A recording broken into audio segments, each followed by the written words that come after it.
All right, special morning today. Always great to have folks come in and kind of let us know what's going on out on the front lines. We have, Hope Givers in, we have the Gideons in, all these folks that we support financially from outside our congregation, part of the family. There's only one church, right? But from outside our congregation. So what a blessing today to have been able to play a small part in what God called somebody from our fellowship here to do, which was go to Belize on a very specifically targeted kind of mission trip. And so without further ado, Cathy Hunter. Okay, one announcement that was overlooked this morning that I want to be sure and announce before I forget. I saw on Facebook where the Journey Home, which we support twice a month, preparing meals and whatnot, is having their pancake breakfast this Saturday the 12th from 7 to 10. If anybody knows that I'm wrong, please correct me. From 7 to 10, and you pay for your pancake breakfast, and the money goes for supplies, diapers, female things, deodorant, all those things. So I encourage you to go to that. That's this Saturday the 12th at Middle Tennessee Christian School in Murfreesboro. So that would be a great thing. If you haven't been to the Journey Home or don't get to go, then that would be a good financial support for them also. So, I tried to narrow this down so I won't be so long, but there's just so much to tell. But let me start off with a little history about Belize that I found out when I was down there, because I didn't know. Well, one thing I did find out real soon, it's really hot, 90 to 95 degrees, because of limited electricity resources. You can only use your air conditioner if you have one at night. Most people don't have one. And they do have cell phones. It is a third world, a developed third world country. So some do have cell phones, so they can still text and get in touch with the villages and let people know what's going on. There was a text that was sent out the week prior to our coming to let people know what village we were going to every day so that people could come and get some medical help. And, of course, we spread the gospel those ways. That was a good way to bring people in, too. Let's see. So the temperature was really hot. A lot of people don't have AC. I have a few pictures I'm going to show you in a few minutes. But windows, doors are open in the daytime to hopefully let the breeze come through. They also have very limited sanitation. They do have running water, of course, but sanitation, nothing goes down the commode except no paper, no anything like that. Their sanitation can't take it. But here's one of the interesting things that kind of has just kind of edged on me. Their parliament is ran by Great Britain. Some you guys may have known that. So Queen Elizabeth is on their money. But Queen Elizabeth has never been to see them, and they don't financially support Belize. Belize is a very poor country. So here's one of the examples, too. When you go into their airport, which is about as big as the Delta plane that we rode on, very, very tiny, when you go into that airport and go through customs, they'll say, did you bring any gifts? Like, for example, ladies there could really use some mixers so that when their husband, who works in the sugarcane field or in concrete, is not working, they can make some baked goods and sell them. So just for instance, a mixer. So say I get a mixer here in America for $2 at a yard sale. If I bring it in there, I can tell them it's worth $2, but whether I know how much it's worth or not, they'll go to Google, they'll Google it, see how much it's worth. That whatever kind of mixer is worth $49.99. Therefore, you have to pay a 40% tax on that before you can take it into the country. That tax money goes to Great Britain. It doesn't go to Belize. So just some interesting facts there. Also, I'm a real in-depth thing. I kind of wonder things. And so I ask. You see some people wearing Nike shirts or these whatever brand names, this or that, and you wonder. All of their clothes are secondhand clothes from the United States. So that's just the way it is. Now, first of all, just to kind of get to the points, I journaled while I was there, and General Joe, who's an 85-year-old retired, I can't say it, brigade, whatever, he's been doing this for a long, long time. And he keeps things in order. He tells you what's happening the next day, and, you know, we're on time with everything. So that's a good thing. And he's been doing this for quite a while. So he leads the group, and he was very informative as to what was going to happen next. And because I journaled, he asked me to write a little article for the March paper that's coming out through Volunteers in Medical Missions in March. So I'm going to read this, then I'm going to show a few pictures and kind of elaborate on that. But this pretty much sums my trip up that I just want to let you guys know. I want to say, too, because I'm real into cultures, they're very clean people. They have washing machines or they wash their clothes by hand. Their children are clean. Their hair's clean. They're very family, culture-oriented. They have clotheslines. It's nothing to go by the house and see all the family's clothes, you know, hanging on the clothesline. But through all this, they're not complainers, and they have so much faith in God. They just, you know, this is the way it is, and God's going to provide. So they're very happy, loving people. So let me read this to you, and then we'll do some of the slides, and I'll sum it up here. And if any of you have any questions, I'll be glad to answer to the best of my ability. What an incredible trip to Belize. The Volunteer in Medical Missions 4th missions trip. This was the Volunteer Medical Missions 4th trip to Belize.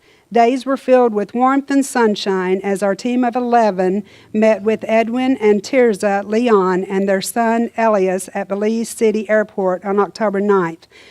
As our hosts for the week, the Leons guided us to our daily destinations. As we arrived in Belize City after an approximate 3-hour ride on Delta Airlines, we traveled by automobile about 125 miles north to the city of Corzal.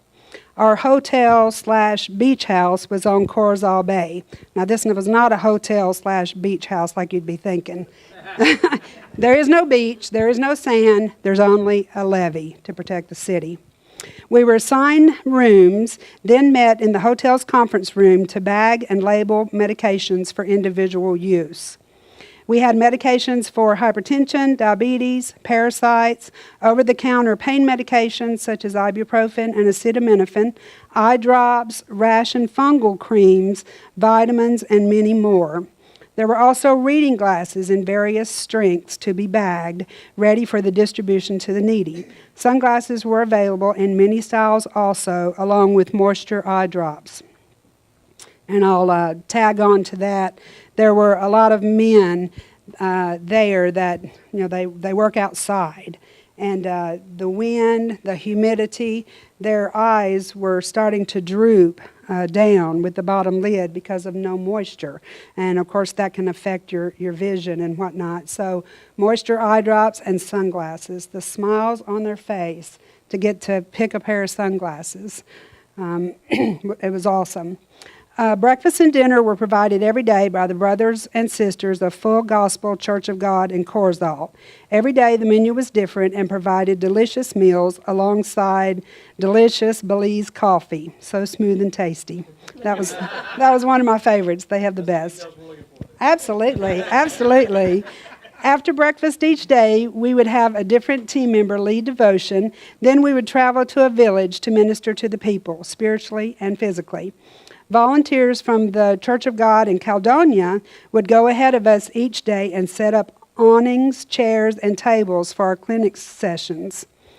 They blessed us with an interpretation or interpreter for those who did not speak English. And along that, too, all the children that I saw were bilingual, Spanish and English. The older generation don't take this offensively, anybody, but I say from 70 up, they did not speak English at all. So the children were great interpreters for us. It was exciting to see so many waiting for our arrival in the villages of San Joaquin, Cristo Rey, San Vincent, Caledonia, and Sardinia, as we went to one of those villages daily from Monday through Friday. The village that we went to on Friday, Sardinia, we had to cross two rivers to get to that. And I have a picture here of me helping crank. It's a wood, we crossed on a ferry. The first ferry held 2 vehicles because it wasn't that far across. The second ferry held 5 vehicles or a bus and 2 automobiles. And the guys were in this little, there was the ferry that goes across the river, and on the side of the ferry was a little booth that they sit in for shade. And it's a hand-cranked oil cable about that big around that gets the ferry back and forth on. So that was very exciting. And we got to crank, so I'll show you some pictures of that. The children were taught about Jesus by 2 young men on our trip. Time waiting to see the doctor or nurse practitioner was soon passed while learning about Jesus through a huge Rubik's type cube, coloring out on the handbooks, and learning about the multicolored bracelets that were given to the children by Frankie and Elias. They were Frankie was from South Carolina, and Elias was the young man that was already there. So they buddied up real good, and they had this Rubik's Cube type thing, and each cube was about, I don't know, maybe as square as this Bible. And they do the Rubik's Cube, and it tells the life of Jesus. And that helped pass some times for children, and also some adults were looking in on that too. The children also loved their sweets of Tootsie Rolls and lollipops. All candy they call sweets. They don't get sweets very much. When they hear the word sweets, they come running. So what a great opportunity to teach them on the Rubik's Cube. The smile on their faces was priceless. Bibles were made available to each family. Children and adults were so grateful for our services. Lives were touched in both directions. We saw 896 patients that week and gave away over 1,000 pairs of reader glasses and sunglasses. Our team consisted of 1 great leader, 4 doctors, 3 registered nurses, 1 nurse practitioner, 1 physical therapist, and 2 non-medical persons, and 2 lively young men. On Saturday, we had a touring day and went to the Mayan ruins in Lamani. You had the option to go there or not. It was kind of our free day, so of course we had to pay for that, and that's okay. So we got to go to Lamani and see the ruins. What a beautiful sight to behold. The guided tour was exciting and the Caribbean food was good. That evening we joined together for a tasty meal, a talent show, and relaxing time together, reflecting on the week. Jesus moved in mighty ways. Seeds were planted, lives were touched, and a new church building is to be established in yet another village. Praise God, to Him be the glory for such a beneficial and outstanding week in Belize. The church that is started, there was a man down there, a Belizean, and God had been calling him for 2 years to start a church in this village that had no church. Now, if your village doesn't have a church, organized church, then, I mean, you can get together and that's fine, but they didn't have a church that could support the people and have a pastor that could lead the people. Getting to other villages was almost impossible. There were buses, like school bus, old school buses, that travel from city to city, but you have to pay, of course, to ride those buses. Most people that ride those buses go into Belize City or Corzal from another village to work. So the buses only go on the main roads. And by the way, there's no lines on the road there, so there's no speed limit. But every now and then you'll see a sign that says bump, and there's one of those wide speed bumps, so you can't go that fast. The only time I saw a policeman there was they do random stops to make sure that nobody's bringing drugs into Corzall. So you'll just see a random stop. There'll be men, policemen dressed in black, machine guns. It's kind of a scary thing, but not if you're not guilty of anything. It's not. And of course, God's with you, and they're not going to bother you. But our people had to show their license, and that they had us over there for a reason. So anyhow, I just wanted to say that these people, like I said, were very humbling, and they relied on God for so many things. Food, that consisted mostly of rice and a few beans in it, and you'd have some chicken on the side, and maybe a little salad of carrots or papaya. The bananas and plantains down there were awesome, so they were very, very good. But they were so nice to serve us. This was the 4th trip, but then just getting used to the Americans coming down there and knowing exactly what we were doing. They helped out in so much. They just want to help out because we're helping their people. The clinic consisted of, when we got there every day, like I said, the people were waiting on us, sitting under the awning, or one time we saw like 300 patients in a 200 square foot building. But it was very well organized by the help of the people from the church down there. They would ride with us and they would interpret.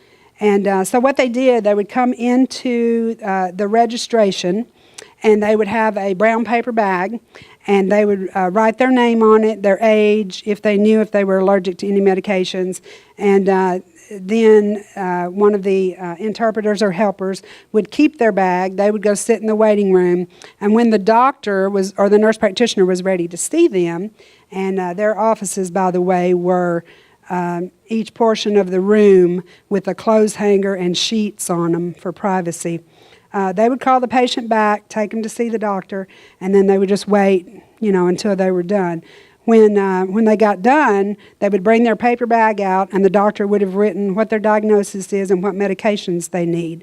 The helper would then bring them over to the pharmacy table, and we had little labeled bags, little Ziploc bags with X amount of medicines, depending on what type of medicine it was, if it was for blood pressure or antibiotics. We would have labels already pre-printed on there, and we would write the directions on the labels, and they were written in Spanish. So to avoid the crowd at the pharmacy table, the guys would have them to go sit down. We would fill their prescription, tell them any kind of precautions or what they should look out for, if it has to be refrigerated or not, and then the interpreter would take it to them. He didn't always speak in Spanish, but he would tell them the instructions on the medication. Then if they needed reading glasses, oh my goodness, this was such a big event, especially when like mothers or dads would bring their children. They'd be sitting on their laps, and we're having them read this paper to see what size what prescription strength reading glasses they needed. And they would read down the paper, and when it became blurry, they would say right here, well, that would show they needed maybe a 1.75. So we would let them put those glasses on, turn the paper over, and it had numbers, and the smallest numbers on the bottom, if they could read them, then that was the right prescription. And then they would get a choice to choose which pair of glasses they wanted with a mirror, and they were just so excited about that. And the little kid is just sitting there thinking, I don't know if I really trust this person or not. They just kind of had that look on their face, But then after you presented the parent with the glasses and reached down and pulled out a sweet, that's when you got the big smile on their faces. And I call that the universal language, the smile. It was totally awesome because they don't get that a lot. So that just made their day. The kids that got the coloring papers and learned about Jesus, a lot of them already know about Jesus because they do go to church, but there were a lot of lives that were touched. So it was just totally awesome. Changed me, changed them. God was just so good at He's good at what he does. So I'm just a vessel that he used to go there. And I definitely want to thank all of you for your donation, your prayers. I could just feel all of you there when I was there. I just knew I was being prayed for. I had no fear of anything. Just, it's just all about Jesus. And it was just totally awesome. God blessed me with enough money, almost enough money, to do another missions trip. And unless God changes my plan right now, I will be going back to Belize next year, at least one more time, and spending time with the people there. One of the pastors at one of the churches there, of the people that helped us every day, her mother recently passed away. And she was in the hospital for a few days. She had a real bad stroke. And even though she has faith in the Lord, she's worried about paying the medical bills. So God will provide for that, I know. And speaking of money, but anyhow, pray for her. Her name is Pastor Rosara. And so it was a sudden thing for her mother. So pray for Pastor Rosara. And another thing that was kind of strange when you go down there is there's gas stations are few and far between because people don't drive. So when you pull it to the gas station, you got your gas pumps there, and you've got the girls. I didn't see any guys, but the girls that are working there, and they're sitting in a wooden chair, not behind an air-conditioned booth. They're sitting in a wooden chair waiting for you to come up and give your money to say how many gallons of gas you want. And they write it down on a piece of paper, no calculator, no digital stuff, but they write it down on a piece of paper. And gas down there is $9.47 a gallon. Now, take it. Do know that if something down there costs $1 in Belize money, it's 50 cents in U.S. money. But still, $9.47 a gallon, and their socioeconomic status down there, hardly anybody has cars. So that's understandable too. But they're a wonderful group of people. Just appreciate your prayers for them. I want to encourage you to give to your local charities too. If you know that that there is a reputable charity to give to. If you don't know, and you give yourself a second thought about giving to the man on the side of the road, or wondering if the money really goes to that group, well, God will handle that. God will handle that. So I'm thankful for all the people that we support through this church. I'm thankful for the journey home. Don't forget about the pancake breakfast. And I just wanted to end my talk today with some scripture from the Bible. You don't have to turn there. But Matthew 25, starting with verse 34. Then the king, now this is Jesus speaking to his disciples. Then the king will say to those on his right hand, "Come, you blessed of my Father, inherit the kingdom prepared for you from the foundation of the world. For I was hungry, and you gave me food. I was thirsty, and you gave me drink. I was a stranger, and you took me in. I was naked, and you clothed me. I was sick, and you visited me. I was in prison, and you came to me." Then the righteous will answer him, saying, "Lord, when did we see you hungry and feed you, or thirsty and give you drink? When did we see you a stranger and take you in, or naked and clothe you? For when did we see you sick or in prison and come to you?" And the king will answer and say to them, "Assuredly I say to you, inasmuch as you have done to one of the least of these, my brethren, you did to me." Then he will also say to those on the left hand, "Depart from me, you cursed, into the everlasting fire prepared for the devil and his angels. For I was hungry, and you gave me no food. I was thirsty, and you gave me no drink. I was a stranger, and you did not take me in. Naked, and you did not clothe me. Sick and in prison, and you visited me not." Then they also will answer him, saying, "Lord, when did we see you hungry or thirsty, or a stranger, or naked, or sick, or in prison, and did not minister to you?" Then he will answer them, saying, "Assuredly I say to you, inasmuch as you did not do it to one of the least of these, you did not do it to me. And these will go away into everlasting punishment, but the righteous into eternal life." So, are there any questions that anybody has that I can answer? I almost forgot. You had to remind me. Okay, I have a few pictures here. Okay, this is the conference room of the hotel. No air conditioning and hardly any breeze blowing through. But we packed these little bags here with the labels on them. We had huge bottles of medications, and you can't give everybody a whole bottle, so we only supplied with so much. But these are vitamins. Everybody got vitamins. Everybody over there needs vitamins. Kids got vitamins. All the adults got vitamins. We had the little chewable ones for the kids. So we would bag all those up, and just about anybody that we saw, we would give the vitamins. This here is, this was on the first night, and she still had her shirt on. It says Volunteers in Medical Missions, and the little K to C's and the world on there. That's how we knew each other at the Atlanta airport. If they had that shirt on, they were part of us. So I met the First Lady in the restroom, and I'm like, we hugged each other, and we were just so excited. This is who we're going to spend the week with. So it was very exciting. Okay, Kurt. This is the church at Corzall. Every day we would get up at a certain time, leave at a certain time from the hotel. They would unlock this gate. We would pull in there. And you can see these windows here. They open, but there's no AC in that church building. And behind the church building was a little annex. You'll see a picture of that in a minute. And their electricity, their lights are, of course, nothing like ours. One little light bulb. No cover or anything. But this was a church we went to for our meals. Every morning at breakfast and every evening at dinner. We would also pack us a peanut butter and jelly sandwich, a banana, and they would provide water and Fanta cold drinks. So they have Cokes, by the way. No Pepsi. Their Diet Cokes were Coca-Cola Light. But so we packed our lunches every day, put our name on the bag, put them in a ice chest, but it was peanut butter and jelly. But only one day did the local churches not provide food for us.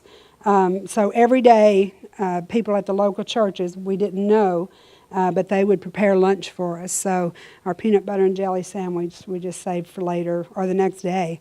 But Nutella, they had a lot of Nutella too, so that was good. Okay, Kirk. Okay, this is our dining hall. This is the little annex out behind the little church building there in Corzall. And you could see the kind of the piped-in sunlight on that. They all had tin roofs, concrete buildings. A lot of men working concrete down there. This is Elias. He's the doctors that were down there, and they're from Honduras, by the way. They met in doctorate school when they were going to medical school, and they both had a passion on their heart to not make money as a doctor, but to serve the people. So they're from Honduras, but they live in Belize. They live in Belmopan, which is close to Belize City. We didn't go to Belize City.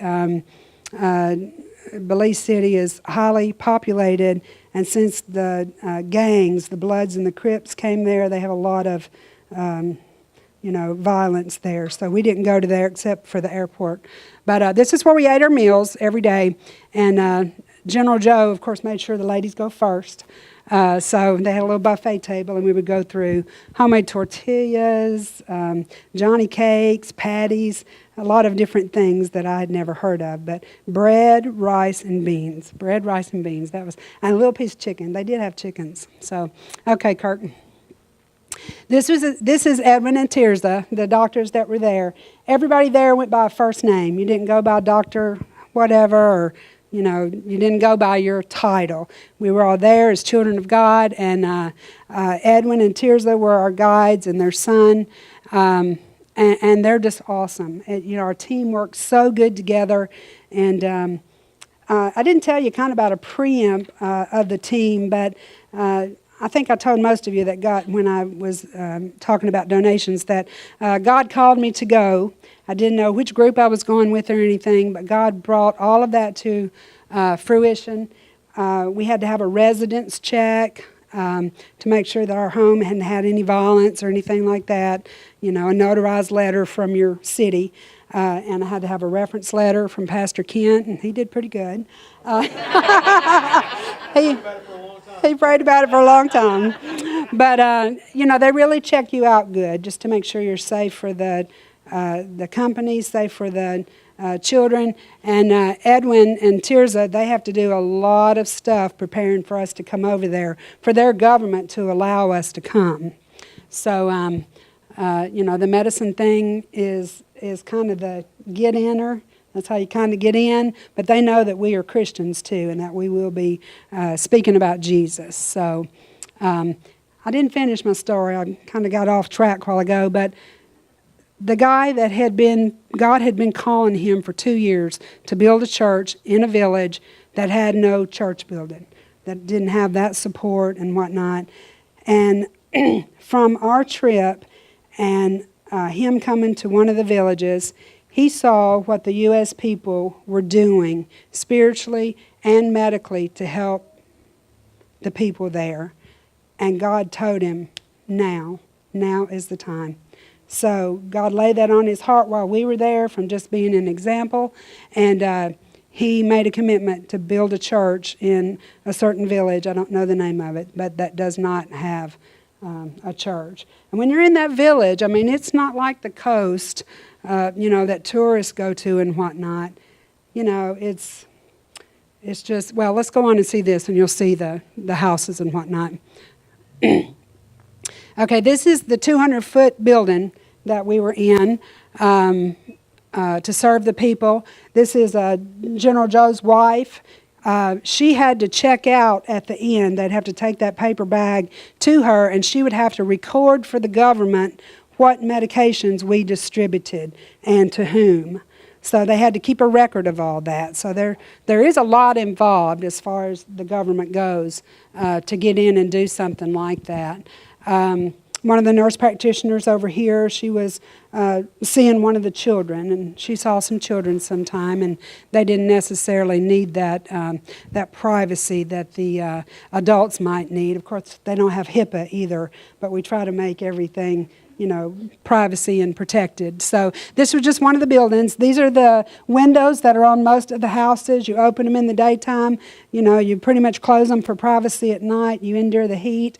And I hate to be hot, but God worked on me about that. So it was so hot and humid. My allergies didn't bother me down there, but the minute you get outside, and by the way, the hotel is not the original hotel.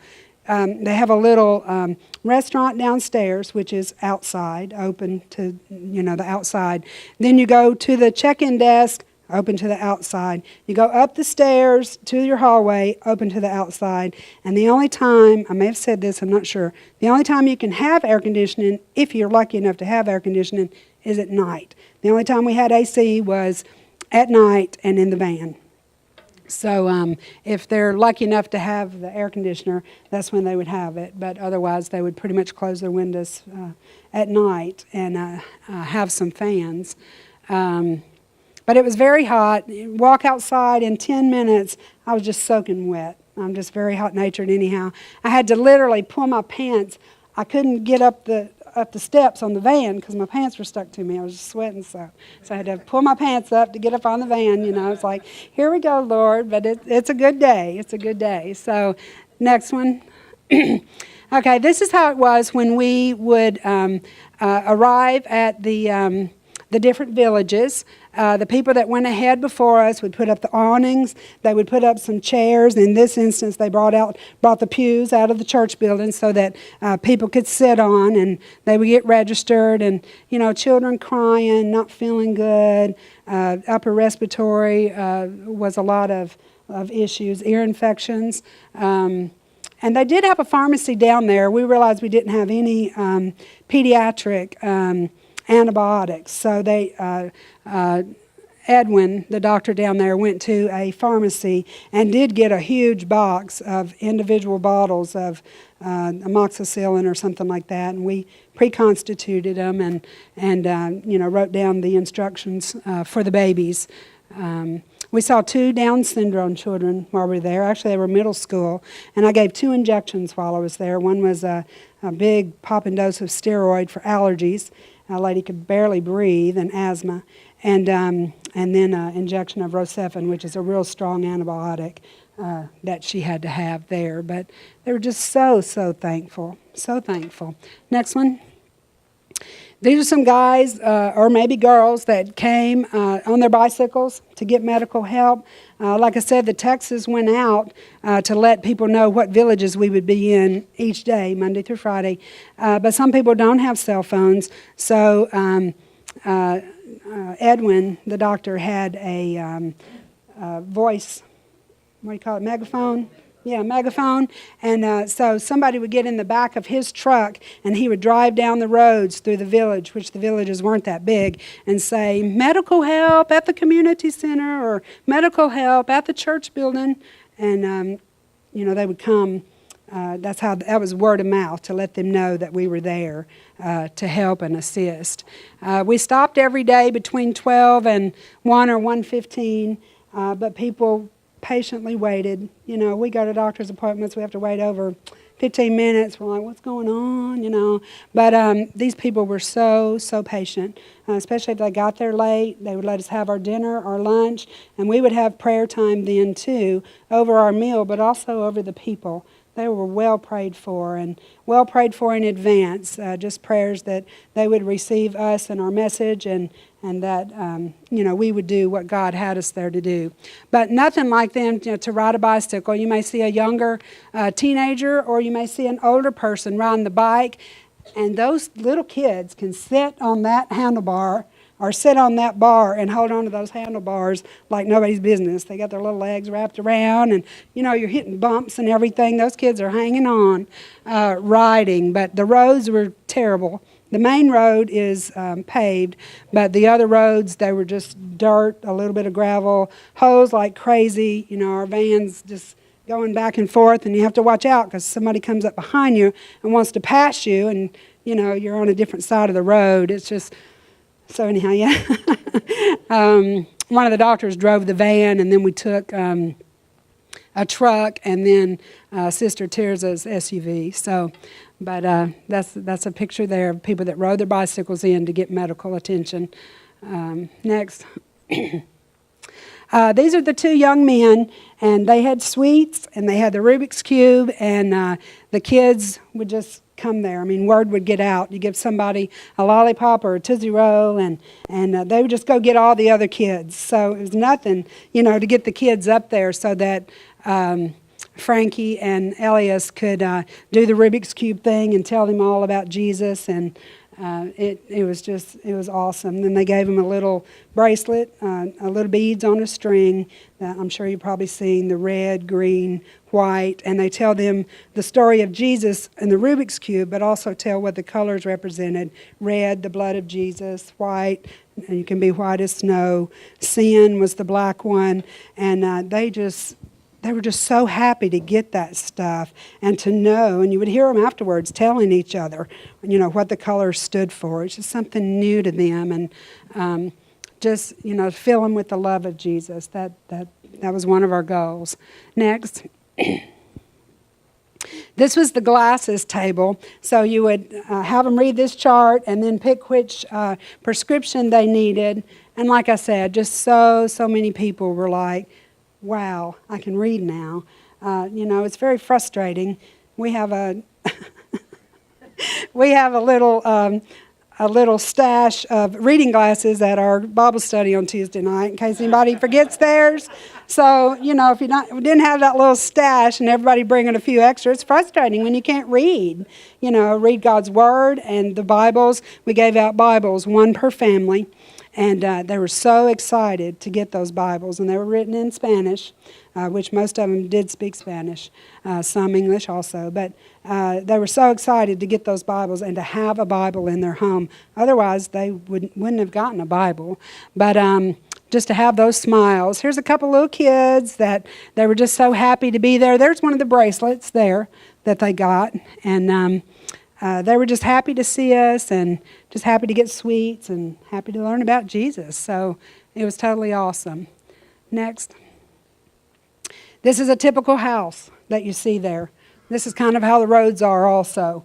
Like I said, the windows that open during the daytime, doors that are open at night, concrete house, tin roof. This is pretty much what the villages look like, where the people lived. And every now and then you would see a dog. Stray dogs get stoned. So if you had a dog that wouldn't come up to you, you know it's pretty much a stray dog because they're scared of people. I don't know who stones them, but it didn't sound very pretty. But most dogs or horses or cows that people have down there are on ropes in their yard. So some of them have fences, but some of them not. Here's me cranking the cable on the ferry. We all cranked, and these gentlemen that do this every day, they asked us last year, please bring vitaminos next year. Vitamins. They needed vitamins so they could crank. But yeah, so we got to crank, and it was a lot of fun. It was an hour and 45 minutes to go to that village on Friday, and 2 ferries that we went across. But it was a lot of fun. We took them vitamins, and we helped them crank, and it was just a lot of fun. The rivers were fresh water. It was absolutely beautiful. Here's the guy that cranks. There's a crank on each side, and it just rides along that cable, and you get out. They make everybody get out, of course, because if it sinks, they don't want you in your vehicle. So you have to get out of your vehicle and ride over on the ferry, and then they pull it off, or you get back in and they pull it off. But very interesting. Next. This is another scene of people that were waiting for us to get there. They were on both sides, that side and this side. You see the windows in the building. Some of them open, some of them don't. They're wood, but they were so anxiously waiting, to see the doctor and to get a Bible and for medicines. They have quite a few people with kidney stones there, and if you've ever had a kidney stone, they say it's worse than having a baby. They have no pain medicine. So people that got ibuprofen or acetaminophen, in case they got that kidney stone again, they were very, very thankful. So next. This is the little airport I told you about, the Belize City Airport. Very, very tiny, especially compared to the one we left out of in Atlanta. Yeah. And you have to watch out, too, because these people that are in these places, you have to ask them, does this cost $12 Belize money or U.S. money? Because they will take your money if you don't ask. So they'll lead you to believe that it's one, but it's the other. So they'll get more money from you. But I mean, they're not haggling or anything like that. But anyhow, it was nice. We were greeted well, and had to go through customs. And it was kind of an eerie feeling to go through customs. But if you know you're okay, then it's okay. But the policemen and whatnot, machine guns and everything. I think that's the last one. Okay.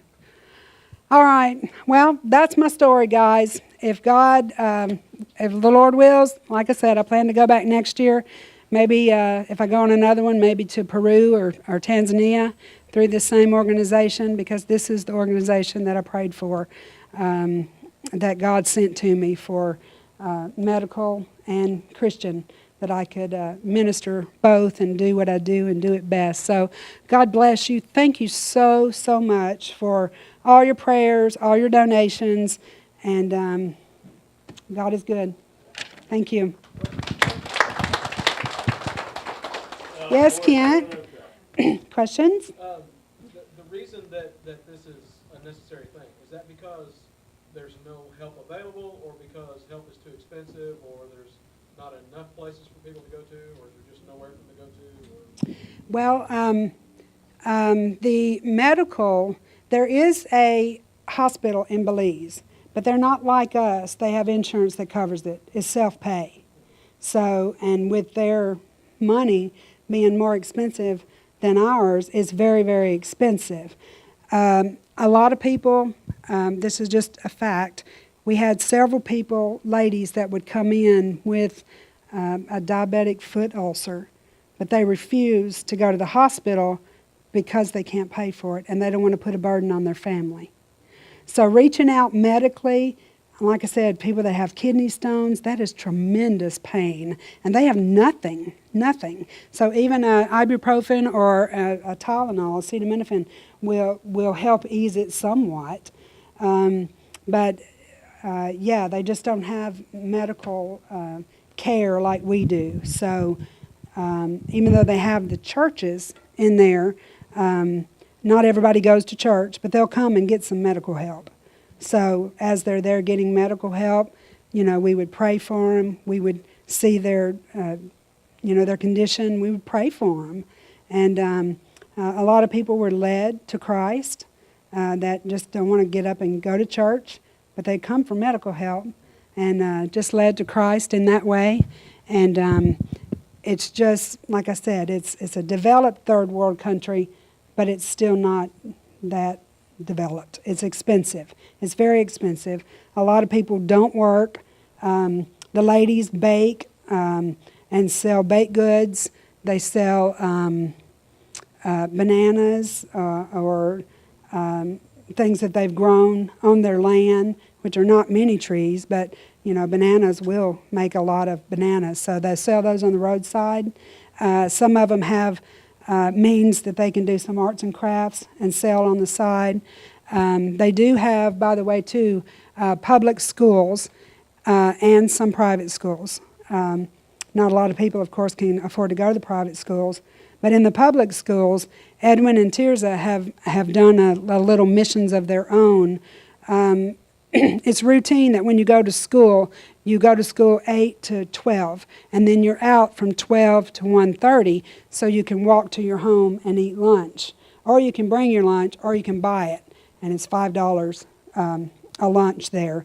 So some children don't go home at lunchtime because they don't have any food at home. They don't bring any food. So Edwin and Tirza have started a missions of their own, and it costs $75 a week. That for the children that don't have any food, they take them food towards the lunchtime. Peanut butter and jelly sandwich. You get your protein there. You get a little bit of the grains and the sweets. But they'll take them food so that they can have at least one meal a day. And they're doing that right now 3 days a week, and hopefully to get the funds to do that 5 days a week soon. But that's kind of a personal ministry that they're doing on their own. So, but does that kind of answer your question? Yeah. Did taxes have to be paid on the medicines and stuff? They did not. We had a notarized letter. Some of the crates they mailed to some of the people's homes with the medications in them. I mean, you would have like huge bottles of medicines that you had to put in the little baggies. But they had a certified letter from, I think it was from the organization that said these medications were purchased in the United States to be distributed to the people in Belize. And they had it notarized. So that got us through. All of the medications that weren't used while we were there, Edwin, the doctor there, got all those medications, and then he distributes them to the villages. He's over all of those churches in the village. So he makes house calls. If somebody was having cancer or kidney stones or whatever, he goes to their house and he's able to provide those medications for people that need them. So he kept all of those drugs. We didn't bring any medications back home. And they were prescription things, like a huge, huge bottle of metformin for diabetes and hypertension and parasites. The water down there, you don't drink the water. You have a water bottle that you get before you go down there or when you're down there. And every morning at breakfast, they had a big crystal water dispenser. We would fill up our water bottle.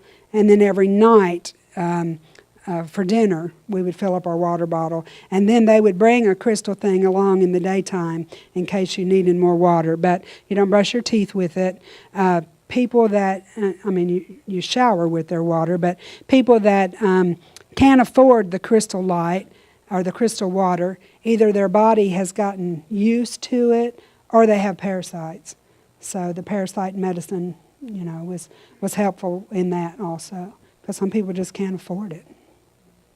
What's the most intense thing in that scenario that you guys were able to help? Like the most serious malady? Does that make sense? Medication-wise, are you talking?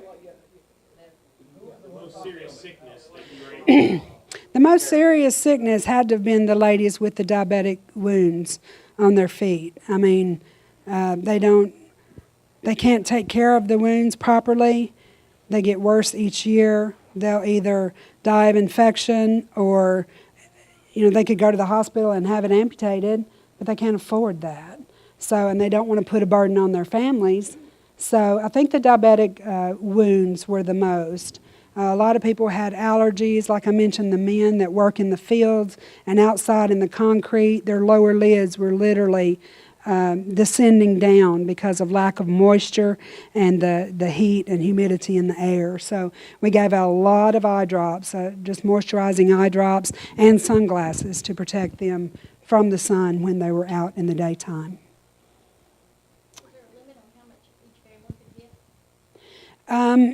As far as medications, if the doctor ordered it, we had to distribute it in the little packages. We had a list of the medications, and it would say like ibuprofen, and then the labels would say how many and how often and what it was for, and we put the patient's name on it. But they would get like ibuprofen. We would give them 15. I don't know if there's other organizations that come in and do like that. I do know that Edwin has the rest of the medicines that were left over, and hopefully that will last them a long time. The Volunteers in Medical Missions only goes there once a year, and now Edwin is supported also by the Volunteers in Medical Missions organization that's in South Carolina. So if there are urgent needs that they have, or they need some more medication, they can take care of getting that down there. So they're not just left in the dark.